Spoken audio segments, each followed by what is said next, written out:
Neshama, tape number 12 of the Purple Story series brings to you Rabbi Maimon Abbas. Thank you.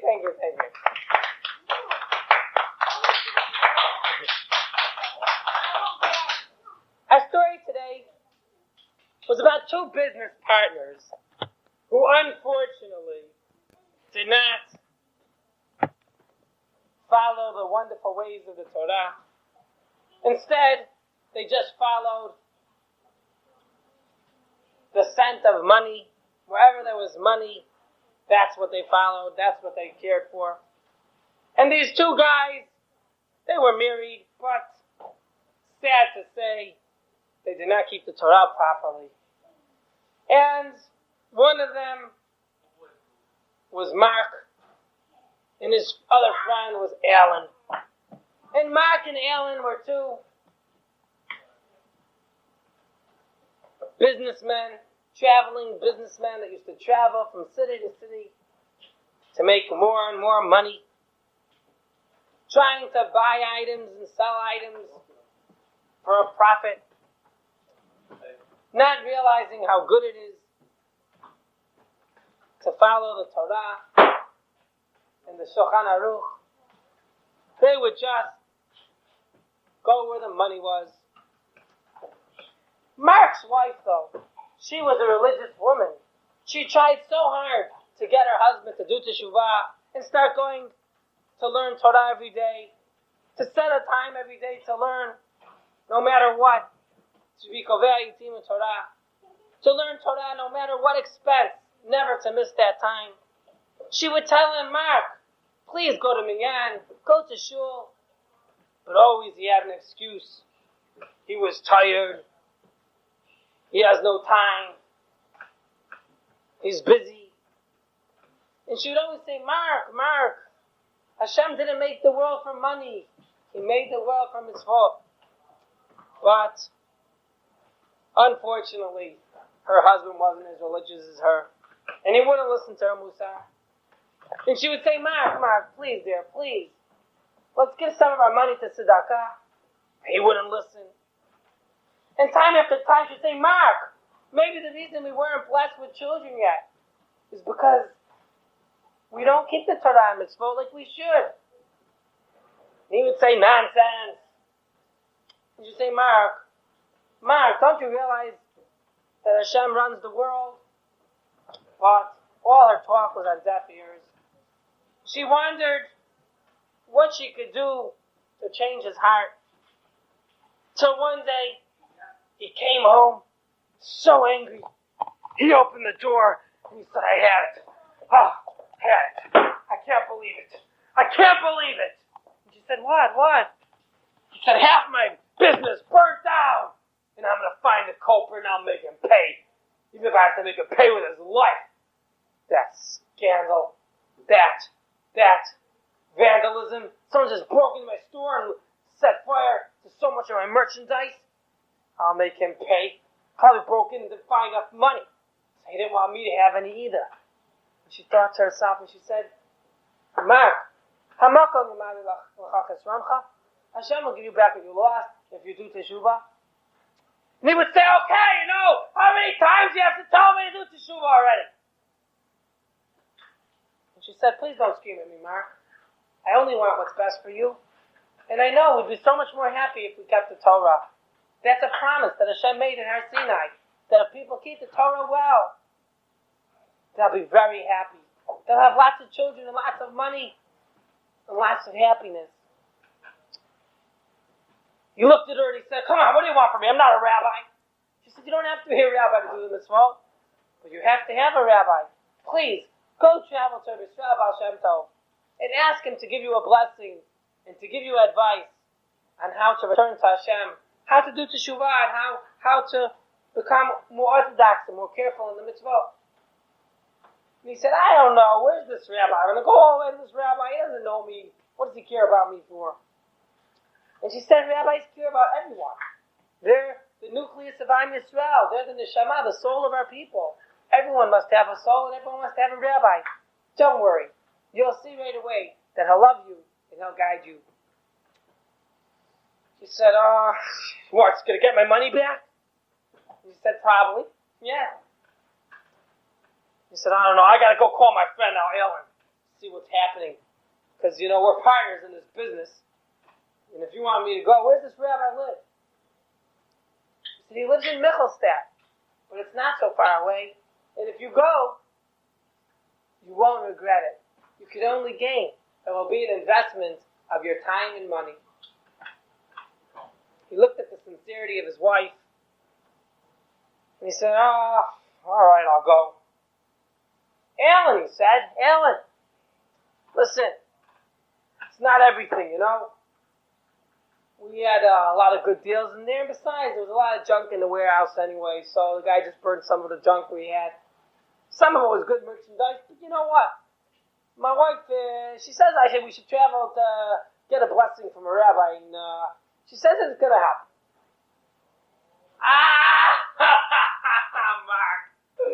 Mark, what's the matter, Mark? Becoming a religious Jew, Mark? Oh, God. I tell you, I always knew your wife was going to talk it into you. He said, listen, it's not a bad idea. I can't believe it. I knew, boy, I tell you. Okay, listen, Mark, you do what you want. I can do what I want, all right?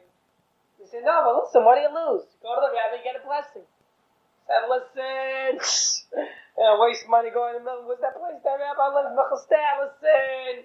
Come on, that's not what life's about. He said, all right, listen, Alan, suit yourself. You don't want to come? It's your problem.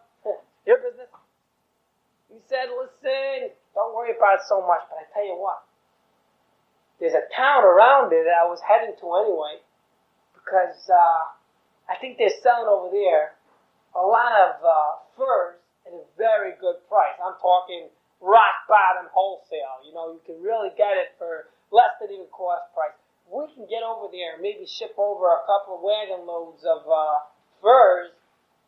Something tells me we'll put our business back on its feet and we'll be very comfortable for the pursuit of pleasure that we have, as we want to get that luxurious homes and things we've been talking about. So, how about joining me? I mean, if you want to go to the rabbi, do whatever you want, but at least I'll meet you, I'll take you halfway. He says, oh boy, Eleanor, you know what, it's a good idea. He thought to himself, maybe I'll get Ellen to come with me anyway. It's good if you get a blessing from a rabbi, it's good you want your partner to get a blessing as well. So, Mark and Ellen were off in the direction of Michelstadt. And Mark hoped that Ellen would come get a blessing from the rabbi with him. But as they went, Ellen said, no, I'm staying at this hotel here.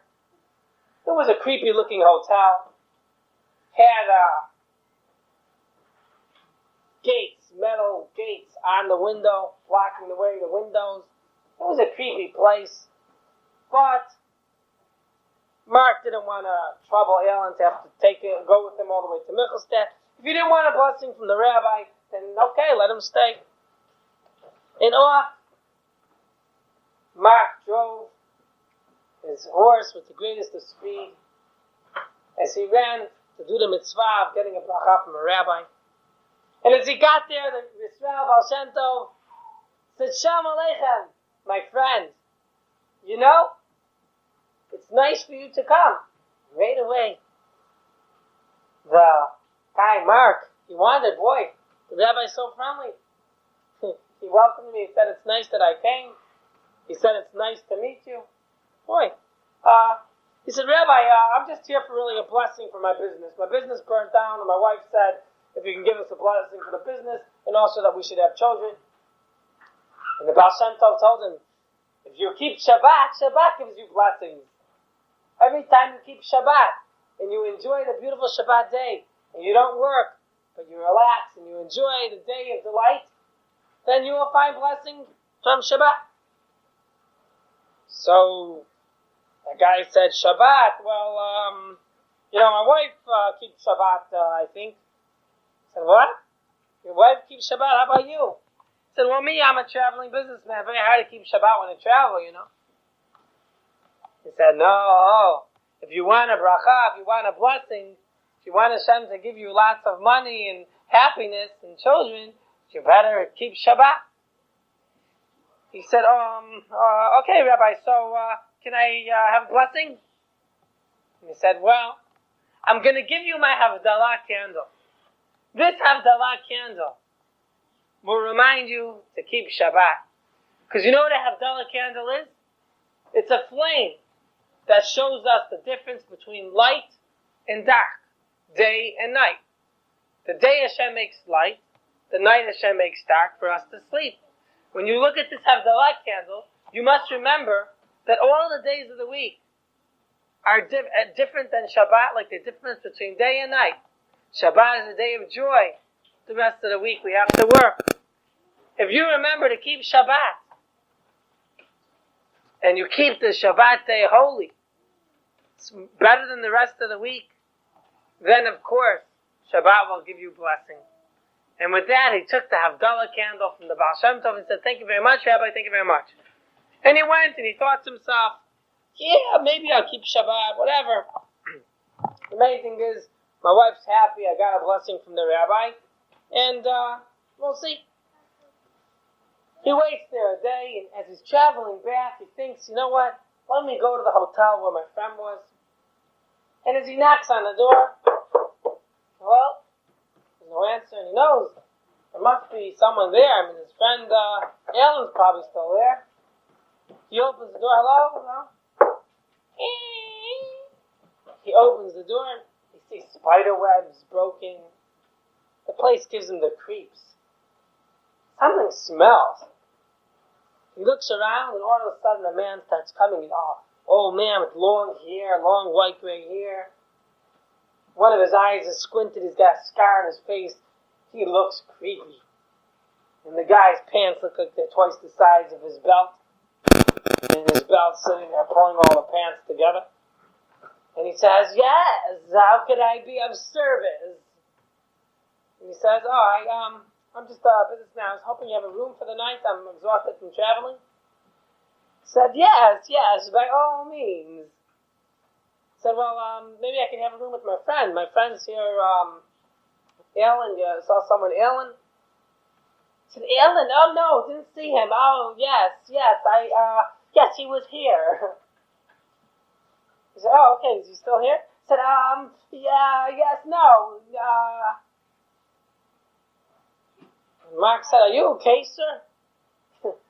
Where's my friend? He said, yes, come this way. I'll show you to your room.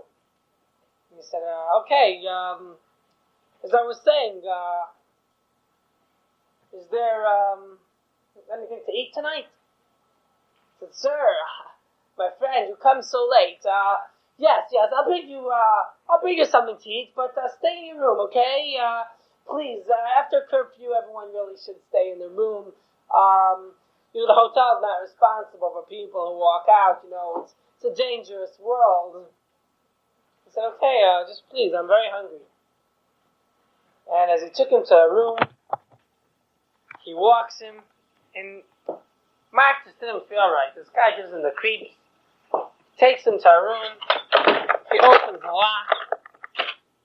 And as they open the door, he sees, I don't know, this room looks so small. Smells. He says, don't worry about the smell, my friend. Supper will have an aroma, a delicious scent that will make you feel at home. And he looks at the strange innkeeper and he says, all right, thanks a lot. Please hurry on the meal. All right, I'm wondering. And as soon as he goes in there, suddenly he hears, hey, is somebody locking the door? He says, wait, excuse me. And he hears the sound of the door locking. And as he wonders, he says, wait, sir, don't lock the door. But he hears the door is locking. And all of a sudden, as the door is locking, he realizes, oh my gosh, he was locked in the room. Open up! Hey, get me out of here! Hello, what's going on here? But the door is locked. He thinks to himself, what in the world? Tries to kick his way out of the door. Get me out of here.